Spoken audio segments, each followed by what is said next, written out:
बच्चे लाया मारे तो सरकारी बच्चों साथ और ही जतो मन 23-24 में आपने हर बार की तरह अपनी दादी इंदिरा गांधी जी के नाम पर इस योजना का नाम रखा था कांग्रेस से, लेकिन घोषणा इसलिए पूरी नहीं हो पाई। दादी क्या है? इसलिए पूरी नहीं हो पाई थी। कभी इंदिरा गांधी को दादी कहते हैं, कभी राहुल गांधी को सद्दाम हुसैन, तो वहीं कभी अपने सरकार के खिलाफ भी बयान देते हैं। ये सभी बयान भजन लाल के मंत्री का है, जो अक्सर ट्रोल होते रहते हैं। राजनीति से पहले टेक्सटाइल व्यापारी बने, वकील बने और अब बीजेपी में मंत्री। आखिर कौन है अविनाश गहलोत? अविनाश गहलोत का जन्म 9 दिसंबर 1982 को राजस्थान के खयूसर में हुआ था। इनके पिता का नाम नाथूराम गहलोत और माता का नाम पाना देवी है।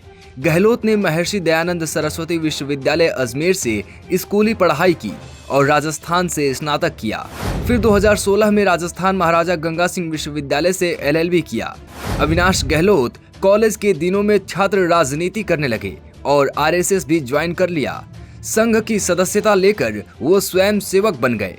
धीरे धीरे राजनीति में दिलचस्पी बढ़ने लगी तो ABVP में शामिल हो गए।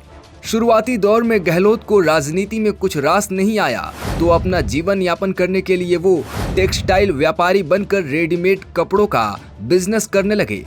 इसी के साथ अविनाश गहलोत ने वकालत की पढ़ाई भी की थी, जिसके बाद उन्होंने वकालत को अपना पेशा बनाया। पर उनके मन में नेता बनने की तो इच्छा शुरू से ही थी। इसी इच्छा को पूरा करने के लिए अविनाश ने दोबारा राजनीति में अपना कदम रखा और भारतीय जनता पार्टी से जुड़ गए। पार्टी के लिए प्रचार प्रसार करने लगे, जिससे जनता के बीच अविनाश की पकड़ शुरू हो गई। फिर 2010 में ही बीजेपी ने नगर पालिका चुनाव के लिए इन्हें टिकट दिया, लेकिन राजनीतिक ज्ञान नहीं होने की वजह से पहले चुनाव में ही उन्हें हार का सामना करना पड़ा। मगर इस हार के बाद वो कभी पीछे मुड़कर नहीं देखे। अविनाश गहलोत कांग्रेस के खिलाफ शुरू से ही विवादित बयान देते आए हैं। वो धीरे धीरे पार्टी में अपनी पैठ मजबूत करते गए। जब जनता भी अविनाश गहलोत पर भरोसा करने लगी तो साल 2013 में बीजेपी ने जैतारण विधानसभा से इनको मीडिया प्रभारी बना दिया। इसके बाद साल 2014 में वो राजस्थान प्रदेश कार्यकारिणी भाजपा युवा मोर्चा का सदस्य बने। 2 साल तक इस पद को संभालने के बाद साल 2016 में भाजपा के युवा मोर्चा का मंडल अध्यक्ष बनाया गया। बाद में साल 2018 में वो भारतीय जनता पार्टी के जैतारण विधानसभा के नमो ऐप के संयोजक भी रहे। उसी साल राजस्थान विधानसभा का भी चुनाव होना था और भारतीय जनता पार्टी ने उन्हें जैतारण विधानसभा से टिकट दिया। उसके बाद वे पहली बार विधायक का चुनाव लड़े और फिर किस्मत ने भी इस बार उनका साथ दिया।